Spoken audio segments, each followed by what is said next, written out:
ಈ ಮಾಸದ ವಿಶೇಷತೆ ಏನೆಂದರೆ ಎಲ್ಲ ಗ್ರಹಗಳು ಹೆಚ್ಚು ಕಡಿಮೆ ಗುರು ಮತ್ತು ಶನಿ ಅಧಿಪತಿಯಾಗಿರುವ ನಕ್ಷತ್ರಗಳಲ್ಲಿ ಸಂಚಾರ ಮಾಡುತ್ತಿದ್ದಾರೆ. ಆದ್ದರಿಂದ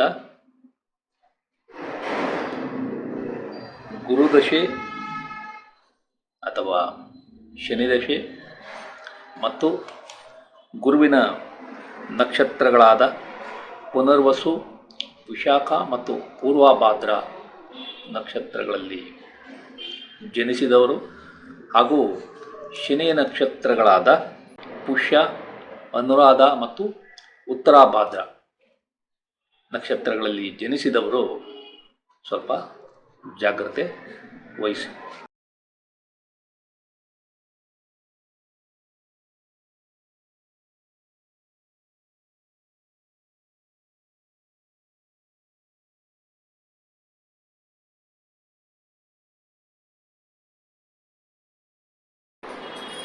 ಆತ್ಮೀಯರೇ, ತಮಗೆಲ್ಲ ಆಸ್ಟ್ರೋ ಸೀಕ್ರೆಟ್ ಬೈ ಶಿವ ಚಾನಲ್ಗೆ ಆತ್ಮೀಯ ಸ್ವಾಗತ. ತಾವು ಪ್ರೀತಿ ಮತ್ತು ವಿಶ್ವಾಸದಿಂದ ನನ್ನ ಚಾನಲನ್ನು ವೀಕ್ಷಣೆ ಮಾಡುತ್ತಿದ್ದೀರಿ. ನಾನು ಜ್ಯೋತಿಷ್ಯದ ಬಗ್ಗೆ ಕಲಿತ ವಿಷಯಗಳನ್ನು ಈ ಚಾನಲ್ ಮುಖಾಂತರ ತಮ್ಮ ಮುಂದೆ ತರುತ್ತಿದ್ದೇನೆ. ಇದರಲ್ಲಿರುವ ವಿಷಯಗಳನ್ನೆಲ್ಲ ತಾವು ಚೆನ್ನಾಗಿ ಅರ್ಥ ಮಾಡಿಕೊಂಡು ಅವುಗಳಿಂದ ಉಪಯೋಗವನ್ನು ಪಡೆದುಕೊಂಡು ಯಶಸ್ವಿಯಾಗಲಿ ಎಂಬುದು ನನ್ನ ನಮ್ರ ವಿನಂತಿ.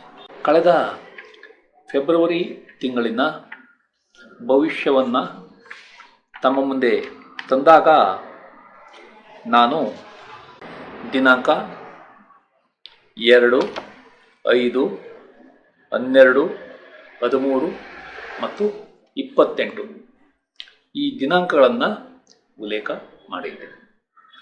ಈ ದಿನಾಂಕಗಳಂದು ಅಥವಾ ಈ ದಿನಾಂಕಗಳ ನಂತರ ಹಲವಾರು ವ್ಯಕ್ತಿಗಳ ಜೀವನದಲ್ಲಿ ಬದಲಾವಣೆಗಳು ಕಂಡುಬರಲಿವೆ ಎಂಬುದನ್ನು ನಾನು ತಿಳಿಸಿದ್ದೆ. ಈಗ ಕೆಲವು ವಿಷಯಗಳನ್ನು ಪರಿಶೀಲನೆ ಮಾಡೋಣ. ಜನವರಿ ತಿಂಗಳ 28, 29ರಂದು ವಿಚಿತ್ರವಾದ ಘಟನೆ ಅಂದರೆ ವಿಮಾನ ಮತ್ತು ಹೆಲಿಕಾಪ್ಟರ್ನ ದುರಂತ ಅಮೆರಿಕದ ವಾಷಿಂಗ್ಟನ್ನಲ್ಲಿ, ಅದೇ ರೀತಿ ಪ್ರಯಾಗ್ರಾಜ್ನಲ್ಲಿ ನಡೆಯುತ್ತಿರುವ ಕುಂಭಮೇಳದಲ್ಲಿ ಕಾಲ್ತುಳಿತ ಉಂಟಾಗಿ 30ಕ್ಕೂ ಹೆಚ್ಚು ಜನ ಸಾವಿಗೀಡಾಗಿರುವುದು. ಇದು ದೊಡ್ಡ ದುರಂತವೇ ಸರಿ. ಈ ದಿನಾಂಕದವರೆಗೂ ಕುಂಭಮೇಳ ಯಶಸ್ವಿಯಾಗಿ ನಡೆಯುತ್ತಿತ್ತು ಎಂಬುದನ್ನು ತಾವು ಅರ್ಥ ಮಾಡಿಕೊಳ್ಳಿ. ಅದೇ ರೀತಿ ಫೆಬ್ರವರಿ ತಿಂಗಳ 2ನೇ ತಾರೀಕು ಈ ದಿನಾಂಕದ ಬಗ್ಗೆ ಸ್ವಲ್ಪ ತಿಳಿದುಕೊಳ್ಳೋಣ. ಈ ದಿನಾಂಕದಂದು ಅಂಡರ್ 19 ವುಮನ್ಸ್ ಮಹಿಳೆಯರ ವಿಶ್ವಕಪ್ ಕ್ರಿಕೆಟ್ ಪಂದ್ಯದಲ್ಲಿ ಭಾರತ ಜಯಶಾಲಿಯಾಗಿದೆ. ಇದು ಭಾರತಕ್ಕೆ ಬಹಳ ಒಳ್ಳೆಯ ವಿಷಯ. ಅದೇ ರೀತಿ ಅಭಿಷೇಕ್ ಶರ್ಮಾ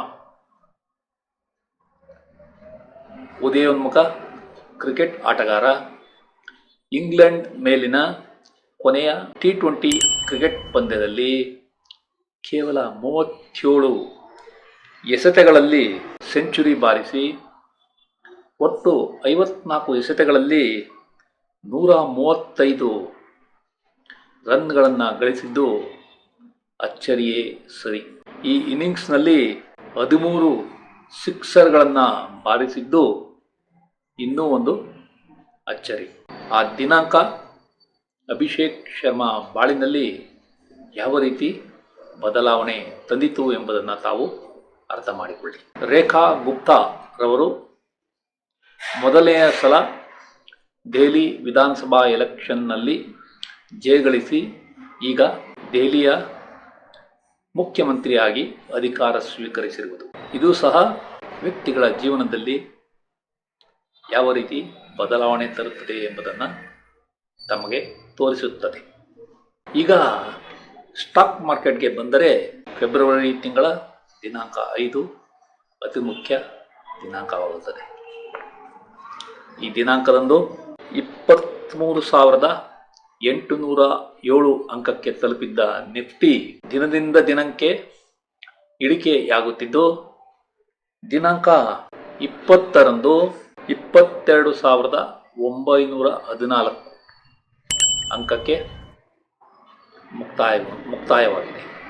ಅಂದರೆ ಫೆಬ್ರವರಿ 5ನೇ ತಾರೀಕಿನಿಂದ 20ನೇ ತಾರೀಕಿನವರೆಗೆ ಒಟ್ಟು 890 ಅಂಕಗಳ ಕುಸಿತ ಕಂಡಿದೆ. ಈ ದಿನಾಂಕದ ಮಹಿಮೆ ಇದರಲ್ಲೇ ಅರ್ಥವಾಗುತ್ತದೆ. ಮುಂದೆ ಫೆಬ್ರವರಿ ಮಾಸದ 28ನೇ ದಿನಾಂಕ ಕಾಯ್ದು ನೋಡೋಣ. ಈ ದಿನಾಂಕವನ್ನು ಸಹ ನಾನು ಉಲ್ಲೇಖ ಮಾಡಿದ್ದೇನೆ. ತಾವು ಕಳೆದ ಮಾಸದ ವಿಡಿಯೋಗಳಲ್ಲಿ ಇದನ್ನು ಪರಿಶೀಲಿಸಬಹುದು. ಈಗ ಮಾರ್ಚ್ ತಿಂಗಳ 2025ರ ಭವಿಷ್ಯವನ್ನು ತಿಳಿದುಕೊಳ್ಳೋಣ.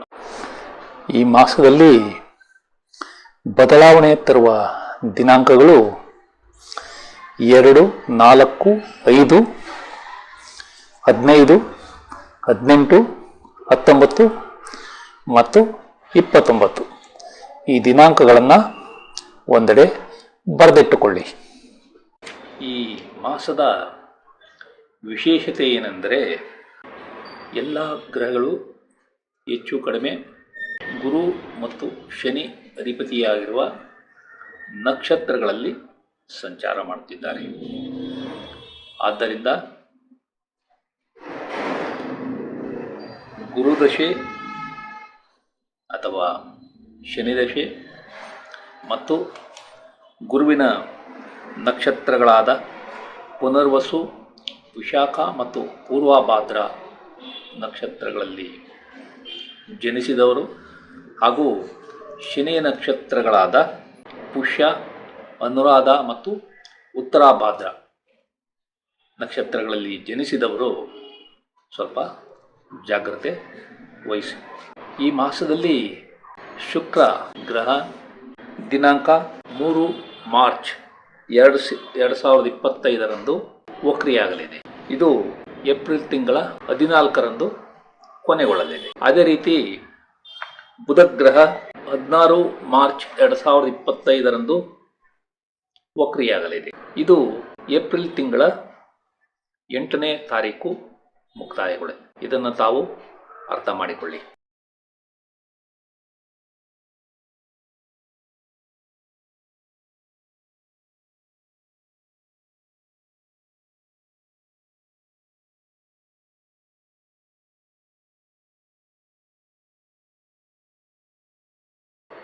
ನಿಮ್ಮ ಆಶಯಗಳು, ಆಕಾಂಕ್ಷೆಗಳು ಈ ಅವಧಿಯಲ್ಲಿ ಕೈಗೂಡಲಿವೆ.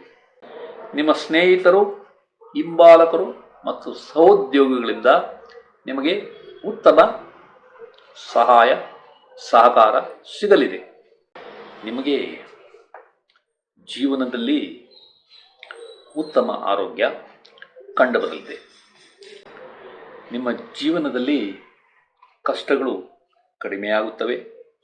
ನೀವು ಅಕ್ಕಪಕ್ಕದ ಮನೆಯವರ ಜೊತೆ ಒಳ್ಳೆಯ ಸಂಬಂಧವನ್ನು ಹೊಂದುತ್ತೀರಿ. ನಿಮ್ಮ ಹಾಸ್ಟೆಲ್ನಲ್ಲಿರುವ ಮಕ್ಕಳು ಯಶಸ್ಸನ್ನು ಕಾಣುತ್ತಾರೆ. ನೀವು ಯಾವುದಾದರೊಂದು ಕಾಯಿಲೆಯಿಂದ ಆಸ್ಪತ್ರೆ ಸೇರಿದ್ದರೆ ಅದರಲ್ಲಿ ಮುಕ್ತಿ ಹೊಂದಿ ಬಿಡುಗಡೆ ಭಾಗ್ಯವನ್ನು ಪಡೆಯುತ್ತೀರಿ. ನಿಮಗೆ ಬಂಗಾರದ ಒಡವೆಗಳನ್ನು ತೆಗೆದುಕೊಂಡು ಸಂತೋಷ ದೊರೆಯಲಿದೆ. ನಿಮ್ಮ ಹಣಕಾಸು ಮತ್ತು ಸಂಪತ್ತು ಈ ಅವಧಿಯಲ್ಲಿ ಹೆಚ್ಚಾಗಲಿದೆ.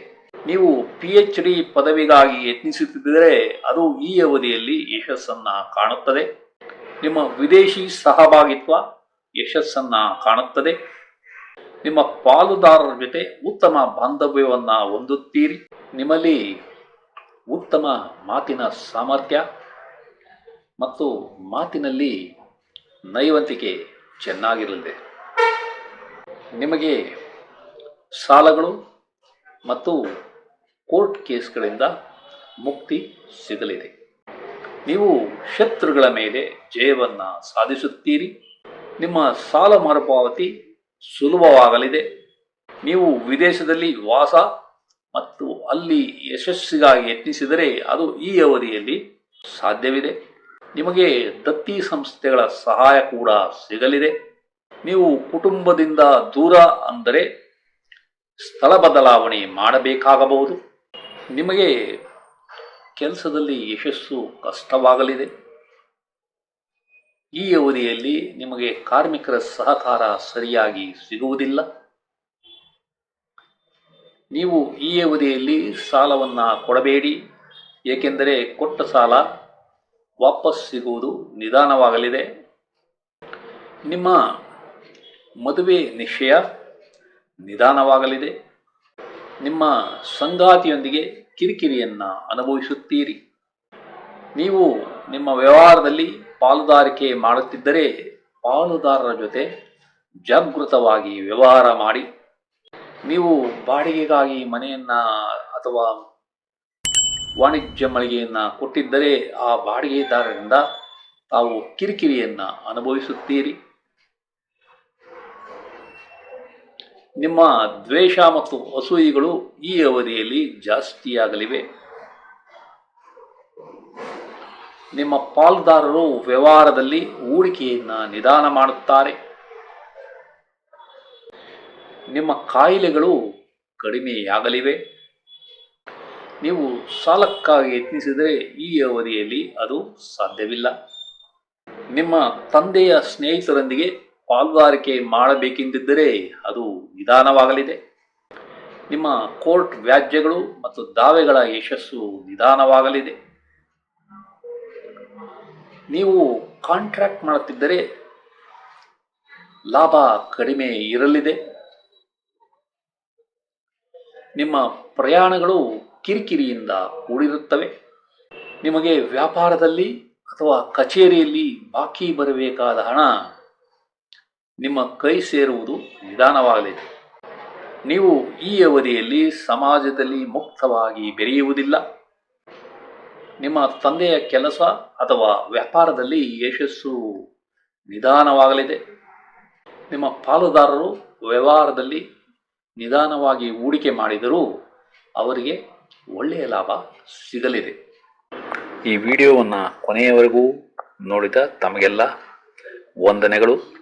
ಈ ವಿಡಿಯೋದಲ್ಲಿರುವ ವಿಷಯಗಳು ತಮಗೆ ಇಷ್ಟವಾದರೆ ಈ ವಿಡಿಯೋವನ್ನು ತಮ್ಮ ಬಂಧು ಮಿತ್ರರಿಗೆಲ್ಲ ಶೇರ್ ಮಾಡಿ, ಅವರೂ ಸಹ ಈ ಚಾನಲ್ಗೆ ಸಬ್ಸ್ಕ್ರೈಬ್ ಆಗುವಂತೆ ಮಾಡಿ ಎಂದು ಕೋರುತ್ತಿದ್ದೇನೆ.